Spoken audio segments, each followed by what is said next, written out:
Hello everyone, नमस्कार। स्वागत है आप सभी का आपके अपने YouTube channel Akshay Yadav GS पर। हम जो पॉलिटी की सीरीज कर रहे थे पीवाईक्यूज की, उसी को कंटिन्यू करेंगे।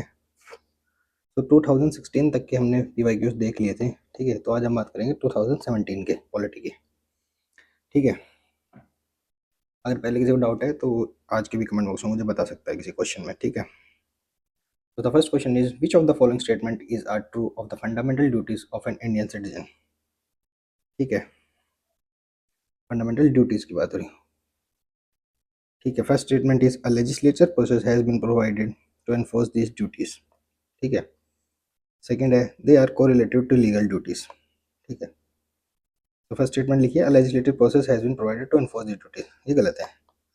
ऐसा कोई भी लेजिस्लेचर प्रोवाइड नहीं किया गया है तो इन ड्यूटीज को एनफोर्स करने के लिए। जैसे फंडामेंटल राइट्स होते हैं, उनका अगर वायलेशन होता है तो अपन आर्टिकल 32 के तहत सुप्रीम कोर्ट जा सकते हैं। सुप्रीम कोर्ट डिफरेंट टाइप की रिट्स इशू करता है, जब हैबियस कॉर्पस, मेंडास सर्टियोरी, क्वो वारंटो, ठीक है।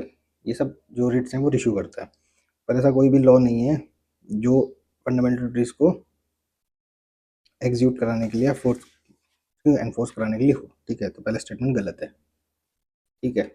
और फंडामेंटल ड्यूटीज किस में है? पार्ट 4A में, पार्ट 4A में आर्टिकल 51A, ठीक है। टोटल कितनी ड्यूटीज हैं फंडामेंटल ड्यूटीज की? टोटल 11 है, ठीक है। ये बात ध्यान रखना, इधर क्लैंस कर लेंगे इनके बाद में। पहली स्टेटमेंट गलत है, ठीक है। सेकंड स्टेटमेंट है they are correlative to legal duties. क्या ये कोरिलेटिव है लीगल ड्यूटीज के? नहीं।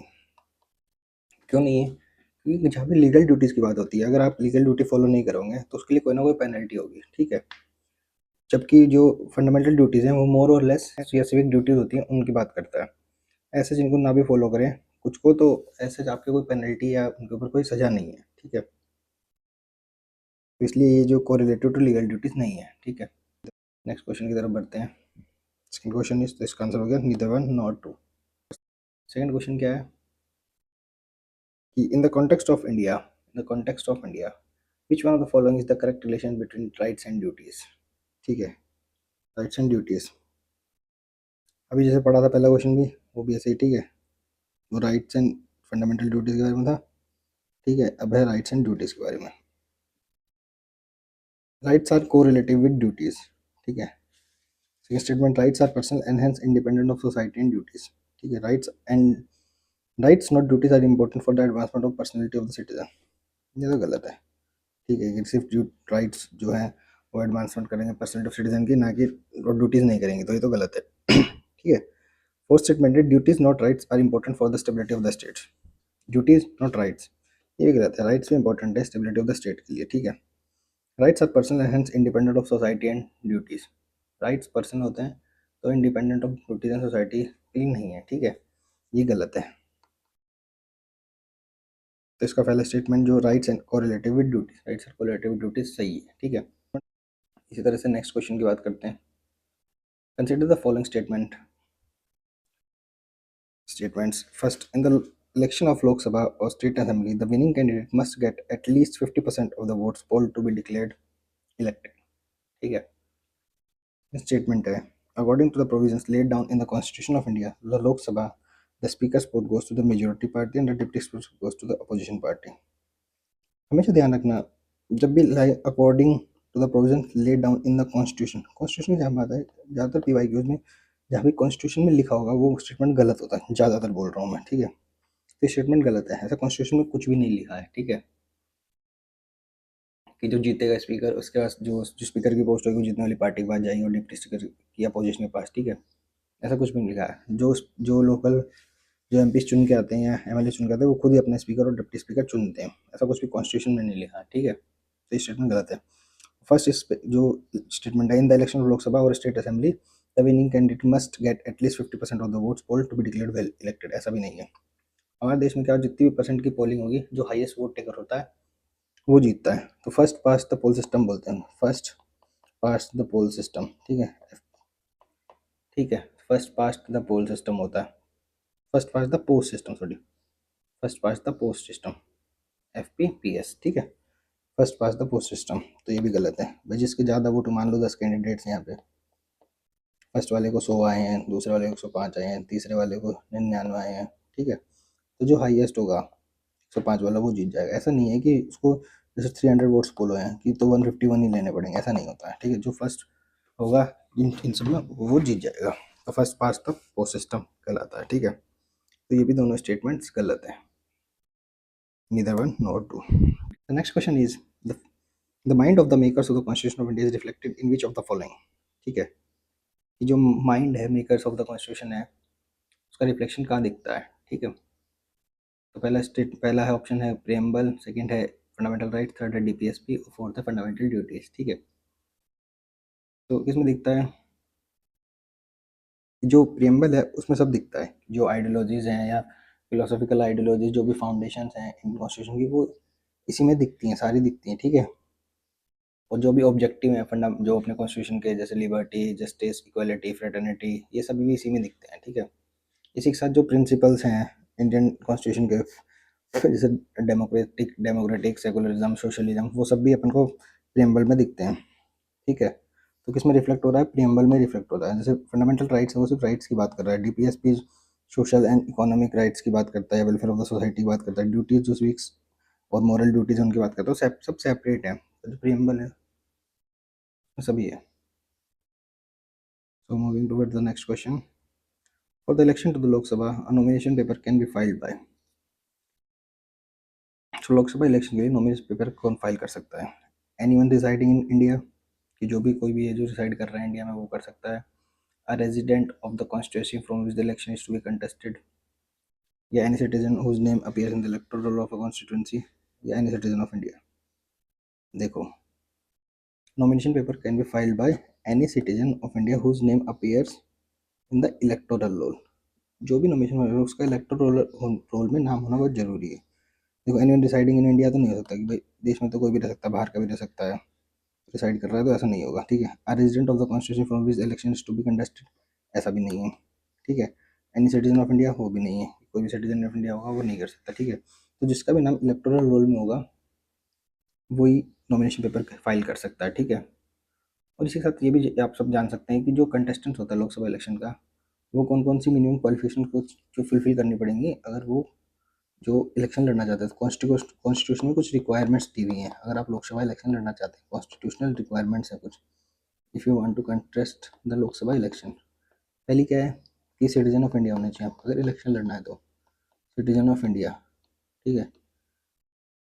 सेकेंड है 25 ईयर्स मिनिमम एज होनी चाहिए आपकी, 25 या 25 ईयर्स से बड़े होने चाहिए, ठीक है। और एक as a voter registered voter होने चाहिए, ठीक है, इन एनी पार्लियामेंट्री कॉन्स्टिट्यूंसी में, पार्लियामेंट्री कॉन्स्टिट्यूंसी में किसी भी पार्लियामेंट्री कॉन्स्टिट्यूंसी में आप रजिस्टर्ड वोटर होना चाहिए, ठीक है। नेक्स्ट क्वेश्चन की तरफ बढ़ते हैं। Local self government can be best explain as an exercise, ठीक है। Local self government can be best explain as an exercise in a है federalism, second democratic decentralization, third is administrative delegation, fourth is direct democracy. तो जब हम बात करते हैं local self government की, ठीक है, तो डेमोक्रेटिक डिसेंट्रलाइजेशन की बात बहुत ज़रूरी है क्योंकि गवर्नेंस अगर ग्रास रूट लेवल तक नहीं पहुंचेगा तो कोई मतलब पर्पस सॉल्व नहीं हो रहा है लोकल सेल्फ गवर्नमेंट का। तो डेमोक्रेटिक डिसेंट्रलाइजेशन इसका सही आंसर है। कैसे डिसेंट्रलाइजेशन होता है, जैसे जो यूनियन गवर्नमेंट और स्टेट गवर्नमेंट्स हैं उनके पास जो पावर होती है वो धीरे धीरे इन पावर्स को डिवोल्व करके लोकल गवर्नमेंट्स उनको भी देना शुरू करेंगी, तो पावर का डिसेंट्रलाइजेशन होगा, तो डेमोक्रेटिक डिसेंट्रलाइजेशन होगा इसका करेक्ट आंसर, ठीक है। जो 73rd और 74th कॉन्स्टिट्यूशनल अमेंडमेंट है, 73rd CAA एंड 74 CAA 1992 में जो हुए थे पंचायत एंड म्यूनसिपैलिटीज़ जो दोनों है वो एक्ट में डाली गई थी, इसलिए डाली गई थी कि ग्रास रूट लेवल पर काम हो सके और लोगों को पावर दी जा सके, ठीक है। तो democratic decentralize the foundation of local self government, ठीक है। डिसेंट्रलाइजेशन मतलब मैंने आपको बता दिया जो पावर होती है from centre to state to transfer to local bodies, empowering them to work on the specific issues of the local level, ठीक है। तो नेक्स्ट क्वेश्चन की बात करते हैं। Which one of the following are not necessarily the consequence of the proclamation of president rule and state, ठीक है। अगर प्रेसिडेंट रूल किसी स्टेट में लगाया जाता है तो इनमें से कौन सा कॉन्सिक्वेंस नहीं होगा, not the necessary consequence of the proclamation of the present rule in the state. ठीक है, तो पहला सही है, अगर प्रेजेंट रूल लगाया जाएगा तो dissolution of state legislative assembly नहीं, जरूरी नहीं है कि स्टेट लेजिस्लेटिव असेंबली को डिसॉल्व किया जाए, ये स्टेटमेंट गलत है। ठीक है, तो ये प्रोक्लेमेशन का कॉन्सिक्वेंस नहीं है। Removal of the council of ministers in the state, ये सही है। ठीक है, काउंसिल ऑफ मिनिस्टर्स को रिमूव किया जाएगा, council of ministers are removed या डिसमिस मान लो कर दिया जाएगा। एंड और governor will act as executive of the central government, governor will act as an executive under the president. ठीक है, तो दूसरा स्टेटमेंट सही है। Dissolution of the local bodies, ये भी गलत है, बट डिसॉल्व नहीं होंगी लोकल बॉडीज। ठीक है, तो पहले दोनों, पहला और थर्ड दोनों गलत है। इस स्टेटमेंट की कॉन्सिक्वेंस नहीं होंगे, उस हिसाब से गलत बता रहा हूँ मैं। ठीक है, काउंसिल ऑफ मिनिस्टर्स रिमूव हो सकती हैं, तो फर्स्ट और थर्ड नहीं है। लोकल बॉडीज उन पर कोई असर नहीं पड़ता, अगर प्रेजेंट रूल लगता है तो जो पंचायत हैं या म्यूनसिपैलिटी से वो अपनी जैसे काम कर रही थी वैसे ही काम कर रही हैं, तो वो डिसॉल्व नहीं होती हैं। ठीक है, वो स्टेट असेंबली भी डिसॉल्व नहीं होती हैं। ठीक है, तो फर्स्ट एंड थर्ड इसका करेक्ट आंसर होगा, और जो सेकंड पॉइंट है वो कॉन्सिक्वेंस की वजह से होगा। ठीक है, प्रेजेंट रूल लगता है तो वहाँ की जो काउंसिल ऑफ मिनिस्टर्स है उसको डिसॉल्व कर दिया जाएगा। इस साल पॉलिटी में बहुत ज़्यादा क्वेश्चन आए थे, अराउंड 22-23 क्वेश्चन आए, तो काफ़ी हद तक पॉलिटी में 50 मार्क्स के अबाउट यूपीएससी प्रीलिम्स में समझ रहे हो आप कितना कवर किया है। तो बहुत इंपॉर्टेंट है एग्जाम पॉइंट ऑफ व्यू से पॉलिटी का सिलेबस, बेसिकली तो खासकर। नेक्स्ट क्वेश्चन है, the parliament of India exercise control over the function of the council of ministers through, the parliament of India exercise control over the function of the council of ministers. ठीक है, through adjournment motion, question hour and supplementary question. ठीक है, तो ये सारे ही सही हैं। ये सारे क्या काम आते हैं कि जो मिनिस्टर्स होते हैं उनके अकाउंटेबिलिटी के लिए काम आते हैं, कि वो मिनिस्टर्स को अकाउंटेबल रखते हैं। ठीक है, कैसे रखते हैं? जो एडजर्नमेंट मोशन होता है, ये जब मोशन तब लाया जाता है किसी भी स्पेसिफिक टॉपिक पर डिस्कशन करना हो पार्लियामेंट में, और इसके लिए ये कि जैसे अर्जेंट मैटर के लिए हमेशा आता है। ठीक है, अर्जेंटमेंट मोशन होता है। ठीक है, ये गवर्नमेंट को कंपेल करता है कि आप इसमें डिबेट करें या डिस्कशन करें, तो कई बार ये एक तरह का ना अकाउंटेबिलिटी का प्रोसेस है, और अकाउंटेबल को गवर्नमेंट को रखने में काम करता है। ठीक है, इसी तरह से क्वेश्चन आर की बात करें, जब भी पार्लियामेंट का डेली सेशन होता है तो जो फर्स्ट स्टार्टिंग का फर्स्ट आवर होता है लपसप, उसको क्वेश्चन आवर बोलते हैं। उसमें क्या होता है, जो एमपीज होते हैं वो किसी भी मिनिस्टर से किसी भी चीज़ पे आंसर जवाब मांग सकते हैं, तो वो क्वेश्चन पूछते हैं। ठीक है, वो भी एक अकाउंटेबिलिटी का ही काम करता है कि मिनिस्टर से आंसर लिया जाता है किसी भी पॉलिसी पे या फिर किसी भी पॉलिसी मेकिंग डिसीजन पे। ठीक है, एडमिनिस्ट्रेटिव मैटर पे, तो ये भी सही है। इसी के साथ बात करें सप्लीमेंट्री क्वेश्चन की। सप्लीमेंट्री क्वेश्चन का मतलब ये है कि आपने एक क्वेश्चन का जवाब दिया, उसके बाद मिनिस्टर ने आपने दूसरा क्वेश्चन उसको फॉलो किया दूसरे क्वेश्चन से, तो सप्लीमेंट्री क्वेश्चन की एक क्वेश्चन के बाद दूसरा क्वेश्चन भी पूछा जा सके, ताकि आप डीप जा सकें उस इशू में। तो तीनों स्टेटमेंट सही हैं। ठीक है, तो ये अकाउंटेबल रखने के काम आता है काउंसिल ऑफ मिनिस्टर्स को, इसके तीनों स्टेटमेंट सही। ठीक है, ठीक है, साथ साथ नेक्स्ट क्वेश्चन पे चलते हैं। नेक्स्ट क्वेश्चन है, which one of the following is objective is not embodied in the preamble of the constitution of India. अगर हम प्रीएम्बल पढ़ेंगे इंडिया का, तो बहुत सारी लिखी हुई हैं चीज़ें इंडियन प्रीएम्बल में, जैसे कि liberty of thought, expression, belief. ठीक है, ऐसे ही जो, तो जब आप इसकी बात करते हैं, लिबर्टी किस किस की है? Liberty of thought, expression, belief, faith and worship. ठीक है, इन 5 लिबर्टीज की बात है, liberty of thought, expression, belief and faith and worship. तो इकोनॉमिक लिबर्टी की कहीं भी बात नहीं होती, तो नॉट एम्बॉडिड पूछा है तो इकोनॉमिक लिबर्टी की बात नहीं होती। इकोनॉमिक लिबर्टी और सोशल वेलफेयर की बात मोस्टली डीपीएसपीज में होती है। ठीक है, direct principle of state policies जो है उन्हीं में बात होती है इकोनॉमिक लिबर्टी की, अंडर आर्टिकल 36 to 51, 36 to 51 जो आर्टिकल्स हैं वो डीपीएसपी के हैं। ठीक है, पार्ट 4, तो उसमें बात होती है मोस्टली, पार्ट 4 सॉरी।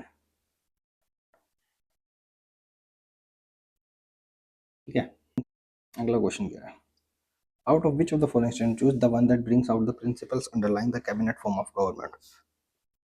ठीक है, कौन सा ऐसा स्टेटमेंट है जो ब्रिंग आउट करता है प्रिंसिपल्स जो कैबिनेट फॉर्म ऑफ गवर्नमेंट में होते हैं? ठीक है, an arrangement for minimizing criticism against the government whose responsibilities are complex and hard to carry out to the satisfaction of all. A mechanism for speeding up the activities of the government whose responsibilities are increasingly divided. ठीक है, A mechanism of parliamentary democracy for ensuring collective responsibility of the government to the people. ठीक है, device for strengthening the hands of the head of the government who's hold over the people in the state of decline. ठीक है, समझ हम समझ सकते हैं जो cabinet form of government is a fundamental feature of parliamentary democracy. ठीक है, अंडर आर्टिकल 75(3) उसमें लिखता है जो council of minister is responsible to the Lok Sabha. ठीक है, तो इसका आंसर थर्ड सही है. ठीक है, a mechanism of parliamentary democracy for ensuring collective responsibility of the government to the people. ठीक है, ये सही है इसका आंसर. ठीक है, बाकी बार हम पढ़ लेते हैं थोड़ा. एन अरेंजमेंट, जो फर्स्ट स्टेटमेंट है, arrangement of minimizing the criticism against the government whose responsibility are complex and hard to carry out to the satisfaction of all. ठीक है, ये अंडरलाइंग प्रिंसिपल नहीं है कैबिनेट फॉर्म ऑफ गवर्नमेंट का. ठीक है, सेकंड स्टेटमेंट है mechanism for speeding up the activities of the government whose responsibility are increasing day by day. ये ऐसा भी नहीं है कि काम को जल्दी जल्दी कराने के लिए, जो भी प्रिंसिपल नहीं है अंडरलाइन जल्दी जल्दी काम कराना है. ठीक है, और थर्ड प्रिंसिपल सही है कि जो कलेक्टिव रिस्पॉन्सिबिलिटी है गवर्नमेंट की वो उनके भी लोगों के लिए है, तो ये स्टेटमेंट सही है. ठीक है, फोर्थ है device for strengthening the hands of the head of the government whose hold over the people in state of decline. ये भी गलत है. ठीक है, थर्ड स्टेटमेंट सही है. So next question क्या है, which principle among the following are added to the directive principle of state policy by the 47th Constitutional Amendment Act. ये बहुत ज़्यादा इंपॉर्टेंट है. जो 47th कॉन्स्टिट्यूशनल अमेंडमेंट था 1976 का, इसमें जो बहुत सारे अमेंडमेंट किए गए, इसको मिनी कॉन्स्टिट्यूशन ऑफ वो भी बोलते हैं इंडिया, मिनी कॉन्स्टिट्यूशनल अमेंडमेंट भी बोलते हैं, मिनी कॉन्स्टिट्यूशन ऑफ इंडिया. इसमें बहुत सारे अमेंडमेंट हुए थे. ठीक है, बहुत इंपॉर्टेंट है 47 कॉन्स्टिट्यूशनल अमेंडमेंट. 44 भी काफ़ी इंपॉर्टेंट है, उसको भी पढ़ लेना एक बार, डिटेल में पढ़ेंगे वैसे अपन बाद में, पर आपको पता होना चाहिए. ठीक है, तो क्या है इसका आंसर, क्या क्या इसमें ऑप्शंस में क्या क्या, जैसे equal pay for both man and women. ठीक है, ठीक. नेक्स्ट है participation of workers in management of industries, right to work, education, public assistance, securing living wage and human condition of workers, work to workers. ठीक है, इसका answer है participation of workers in management of industries. ठीक है, ये कैसे add हुआ था, आर्टिकल 43A में डाला गया था ये. ठीक है, participation of workers in the management of industry in part 4 में 43A पार्ट 4 DPSP, जो उसमें पार्ट 4 DPSP. ठीक है, right principle of state policy, ये 42nd कॉन्स्टिट्यूशनल अमेंडमेंट में 1976 में डाला गया था. ठीक है, to ensure the workers have a role in decision making within industries, जो वर्कर्स हैं उनका डिसीजन मेकिंग में उनका रोल हो सके कंपनीज में, इंडस्ट्रीज में. ठीक है, तो इसलिए डाला गया था. इसीलिए 43A को भी डाला गया था कि भाई जो वर्कर्स हैं उनकी इम्पोर्टेंस होनी चाहिए. ठीक है, पार्टिसिपेशन होनी चाहिए उनका मैनेजमेंट के अंदर. ठीक है, ताकि इंडस्ट्रीज में हार्मनी एंड इकोनॉमिक डेमोक्रेसी की तरह वो काम करें. तो यही सब था. ठीक है, समझ गए. फैक्चुअल यही भैया पता होना चाहिए कौन सा आर्टिकल कब डाला था. Right to vote and to be elected in India is a fundamental right, natural right, constitutional right, legal right. ठीक है, तो right to vote and to be elected in a constitutional right. ठीक है, तो क्या ये कॉन्स्टिट्यूशनल राइट है under article 326 of the constitution. ठीक है, 326 क्या कहता है, universal adult suffrage, adult suffrage. ये इंश्योर करता है कि जो पार्लियामेंट और स्टेट लेवल जो इलेक्शन होते हैं वो डेमोक्रेटिकली कंडक्ट हो और सभी को पार्टिसिपेशन करने का, जो 18 ईयर्स और अबव हो वो लोग वोट कर पाएँ. ठीक है, और जो 18 ईयर्स की एज है वो पहले 21 ईयर्स हुआ करती है, इसको घटा के 18 साल कब किया गया था, by 61st constitutional amendment act of 1988. 1988 में पहले 21 साल की जो वोटिंग राइट्स थी वो 18 साल कर दी गई, ताकि यूथ को पार्टिसिपेशन का बहुत ज़्यादा मौका मिला इलेक्टोरल प्रोसेस को स्ट्रेंथन करने में. ठीक है, right to vote is a constitutional right. ठीक है, पर इस पर रीजनेबल रेस्ट्रिक्शंस भी लगाई जा सकती हैं, जैसे कोई मेल प्रैक्टिस में शामिल है. ठीक है, और किसी अनसाउंड माइंड का है तो उनको वोट करने से भी रोका जा सकता है, और नॉन रेजिडेंस है, इंडिया का नहीं है, तो उन सबको. ठीक है, और मेल प्रैक्टिस में कोई केसेस और जो भी लोग पार्लियामेंट बनाते हैं उनके तहत इनको रोका जा सकता है. ठीक है, नेक्स्ट क्वेश्चन है, one of the implications of equality in society is the absence of privileges, restraints, competition, ideology.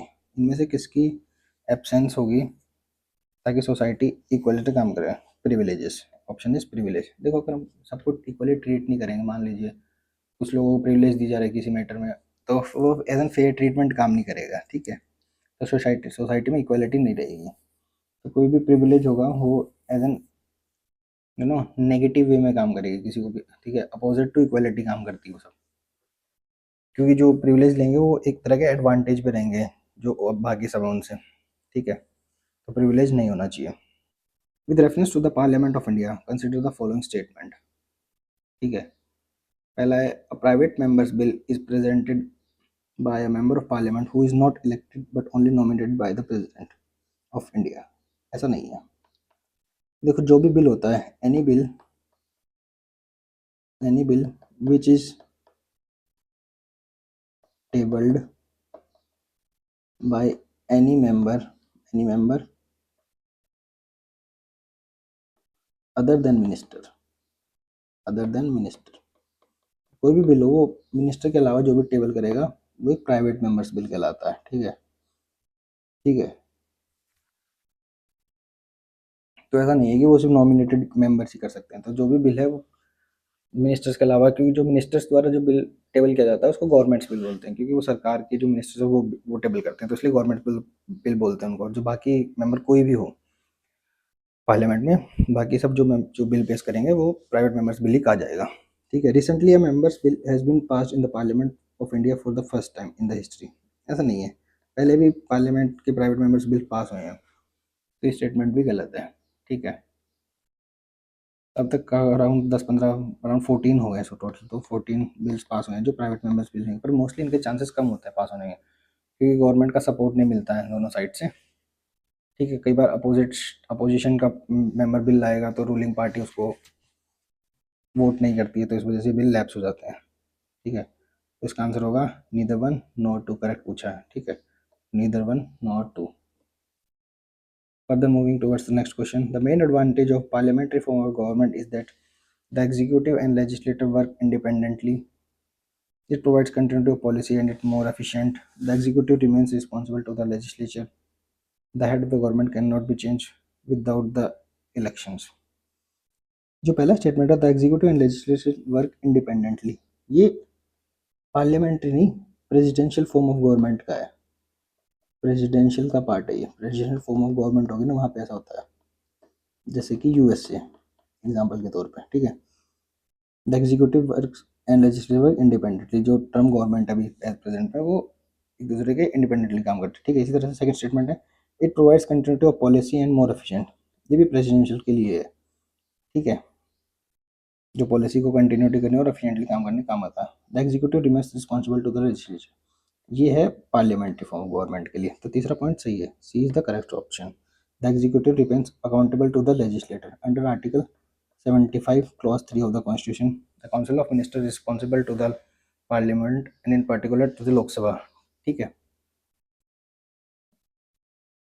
और fourth statement, the head of the government can not be change without the election, ये भी गलत है, ठीक है। Change कर सकते हैं इंडिया में, ऐसा कुछ जरूरी नहीं है। नो कॉन्फिडेंस मोशन ला के और विदाउट जनरल इलेक्शन के पीएम को हटा सकते हैं, ठीक है। तो fourth third option C is the correct answer. Consider the following statements, election commission के लिए क्वेश्चन है, ठीक है। The election commission of India is a 5 membered body, ये स्टेटमेंट गलत है। इलेक्शन जहाँ पे भी नंबर आए वो भी मोस्टली स्टेटमेंट गलत होते हैं। 5 मेंबर बॉडी नहीं, 3 मेंबर बॉडी है, ठीक है। एक चीफ इलेक्शन कमिश्नर होता है और 2 इलेक्शन कमिश्नर्स होते हैं, ठीक है, 2 एंड 1, तो टोटल 3 होते हैं, नॉट अ 5 मेंबर बॉडी, ठीक है। Union minister of home affairs decide the election schedule for the conduct of both general election and by election, ये भी नहीं, ये काम करता मिनिस्ट्री ऑफ होम अफेयर्स नहीं करती, कौन करता है, इलेक्शन कमीशन करता है, इलेक्शन कमीशन करता है। इलेक्शन कमीशन काम ही क्या, यही तो है। तो एमएचए तो बस वहाँ पे इलेक्शन स्मूथली कंडक्ट हो सके तो सिक्योरिटी प्रोवाइड कराना है। एमएचए की जो फोर्सेज हैं, पैरामिलिट्री फोर्सेज हैं, वो सब डिप्लॉय की जाती हैं, ठीक है। पर वो डिसाइड नहीं करते इलेक्शन कंडक्ट कब होगा, कैसे होगा, ठीक है। इसी के साथ साथ थर्ड स्टेटमेंट है, election commission resolve disputes related to splits merger of recognized political parties, ये सही है, ठीक है। जो रिकॉग्नाइज पॉलिटिकल पार्टीज उनके डिस्प्यूट्स को रिजॉल्व कर सकता है इलेक्शन कमीशन, तो ओनली स्टेटमेंट 3 इज करेक्ट, ठीक है। क्योंकि इलेक्शन कमीशन के पास अथॉरिटी है to resolve disputes related to splits and mergers, ठीक है। जो भी रिकॉग्नाइज पॉलिटिकल पार्टीज है, ये बात ध्यान रखना, रिकॉग्नाइज पॉलिटिकल पार्टीज की बात हो रही है, ठीक है। ये सब डिसाइड करता है कि जो फैक्शन हुआ है वो लेजिटमेट है नहीं है, ठीक है। और ये पार्टी सिंबल भी देता है इलेक्शन कमीशन, ये जो पार्टी को, जो अगर पार्टी मान लो स्प्लिट हो रहा है तो किस पार्टी को सिंबल दिया जाएगा, किसको नहीं दिया जाएगा, वो सब इलेक्शन कमीशन डिसाइड, मतलब वो डिस्प्यूट्स को रिजोल्व करने का काम करती है। तो मेरा की बात ये है, option 3 is the correct option, ठीक है। तो नेक्स्ट क्वेश्चन की तरफ बढ़ते हैं। नेक्स्ट क्वेश्चन क्या है, which of the following are envisaged by the right against exploitation in the Constitution of India? Which of the following are envisaged by the right against exploitation? Rights against exploitation की बात हो रही है, ठीक है। जो आर्टिकल 23 है अपना और 24 है, वो एक्सप्लोइटेशन की बात करता है, ठीक है। आर्टिकल 23 है वो बात करता है ह्यूमन ट्रैफिकिंग की प्रोहिबिशन की, और ठीक है, और फोर्स लेबर की। आर्टिकल 23 किस बात करता है, prohibition of human trafficking. Article 23 बात करता है prohibition of human trafficking and force labour. और आर्टिकल 24 किसकी बात करता है, prohibition of child labour, prohibition of child labour, ठीक है। तो ये दो ही आर्टिकल आते हैं राइट अगेंस्ट एक्सप्लॉइटेशन में। इसमें देख लेते हैं क्वेश्चन में ऑप्शन क्या है। Prohibition of traffic in human beings and force labour, ये सही है। अबोलिशन ऑफ अनटचेबिलिटी, ये इसमें नहीं है, राइट टू इक्वालिटी में है, right to equality under article 17 of the constitution में है, ठीक है। Protection of interest of minorities, ये भी नहीं है। Protection of interest of minorities under article 25 to 30 तक के जो आर्टिकल्स हैं उनकी, उनमें बात होती है माइनॉरिटीज की, ना कि राइट टू एक्सप्लोइटेशन में, ठीक है। Prohibition of employment children factories in mines, ये सही है, ठीक है। इसका ऑप्शन क्या होगा, 1 एंड 4 ओनली, ठीक है। नेक्स्ट क्वेश्चन की तरफ बढ़ते हैं। नेक्स्ट क्वेश्चन क्या है, with reference, consider the following statements. With reference to the Constitution of India, the DPSP constitute limitation upon legislative action, legislative function and executive function। क्या बोला गया, कॉन्स्टिट्यूशन ऑफ इंडिया के हिसाब से जो डीपीएसपी हैं वो लिमिटेशन का काम करते हैं किस पे, लेजिस्लेटिव एक्शन और एग्जीक्यूटिव एक्शन पे।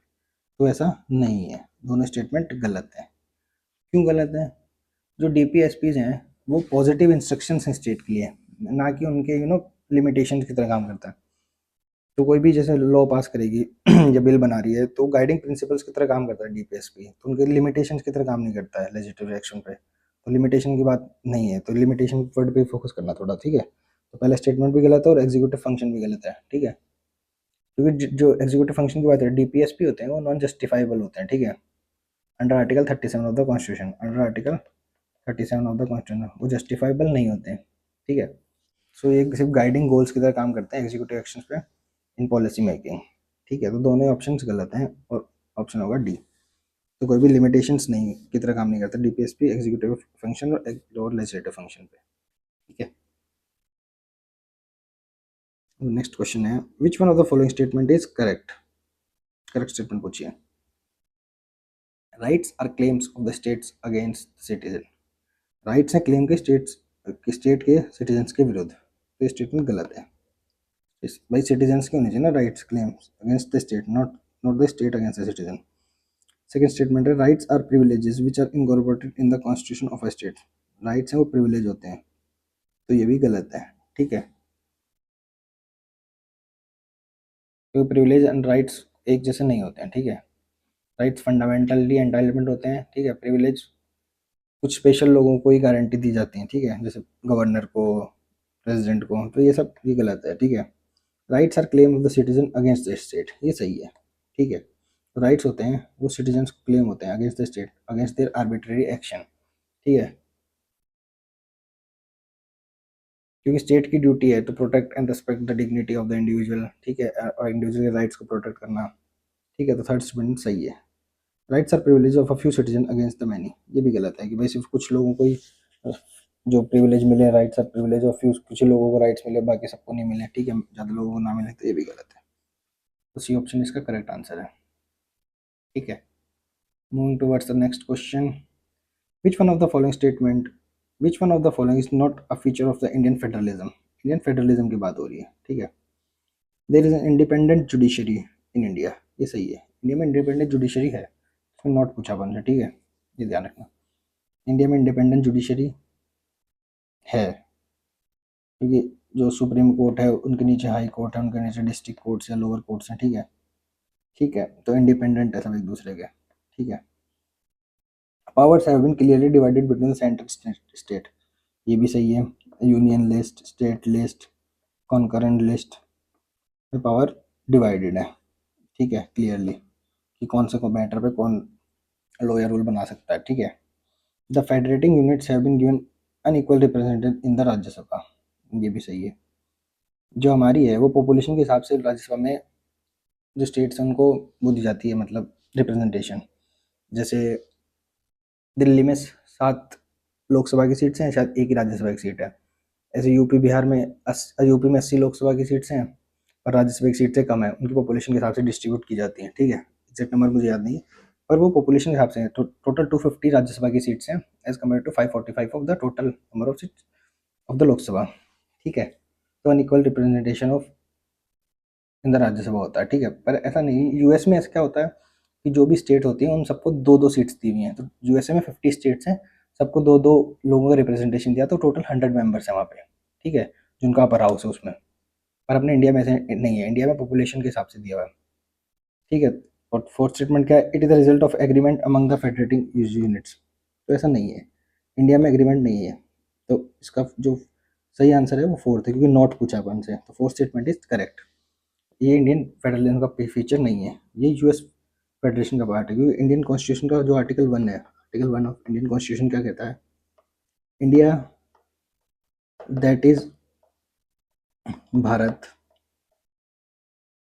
Shall be union of states, union of states, ना कि फेडरेशन ऑफ स्टेट, ठीक है। हम यूनियन की बात करते हैं, और वहीं यूएसए में क्या होता है?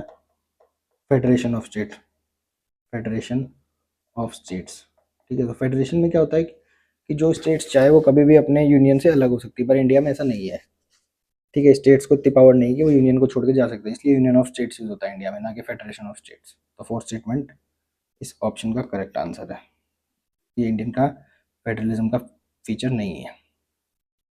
In India judicial review implies, India में जुडिशियल रिव्यू क्या इम्प्लाई करता है? The power of judiciary to pronounce upon the constitutionality of laws and executive orders. Second, the power of judiciary to question the wisdom of law enacted by the legislator.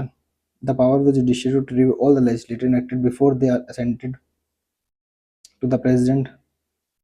The power of the judiciary to review its own judgments given earlier in the similar or different cases. ठीक है, judicial review का मतलब पूछा है। तो first statement है the power of the judiciary to pronounce upon the constitutive of law and executive orders, ये सही है, ठीक है। क्यों सही है ये? Because judicial review in India refers to the power of the judiciary to examine laws and executive actions to ensure they comply with the Constitution of India। तो सही है कि जो भी लॉ है या फिर एग्जीक्यूटिव एक्शंस हैं वो इंडिया के लॉ से कंप्लाई कर रहा है नहीं कर रहा, तो जुडिशरी उसको रिव्यू कर सकती है, ठीक है।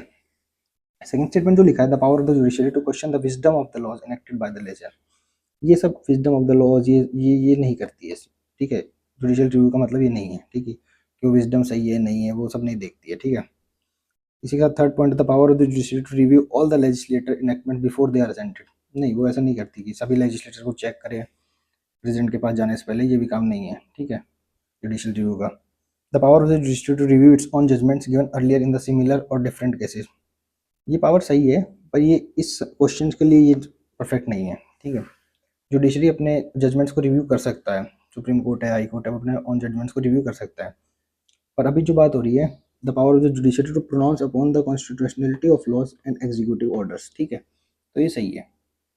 और जो जुडिशियल रिव्यू है वो बेसिक स्ट्रक्चर ऑफ जो ऑफ डॉक्ट्रिन है जो केशवानंद भारती में दी गए थे उसका एसेंशियल फीचर भी कहा जाता है, ठीक है, एसेंशियल फीचर है जो जुडिशियल रिव्यू है, ठीक है। तो जो जुडिशियल रिव्यू है वो सेफ गार्ड की तरह काम करता है अगेंस्ट अनकॉन्स्टिट्यूशनल एक्शन एंड, ठीक है, जो गवर्नमेंट अगर कोई कॉन्स्टिट्यूशनल काम करेगी तो जो जुडिशियल रिव्यू है वो उन पे एज एन सेफ गार्ड की तरह काम करता है लोगों के लिए, ठीक ठीक है। Moving towards the next question, the last question of the questions bank. Democracy superior virtue lies in the fact that it calls in activity into activity. Democracy superior virtue lies, democracy का super virtue lies किसमें करता है? It calls into activity the intelligence and character of ordinary man and women, the method of strengthening executive leadership, the superior individual with dynamism vision, a band of dedicated party workers.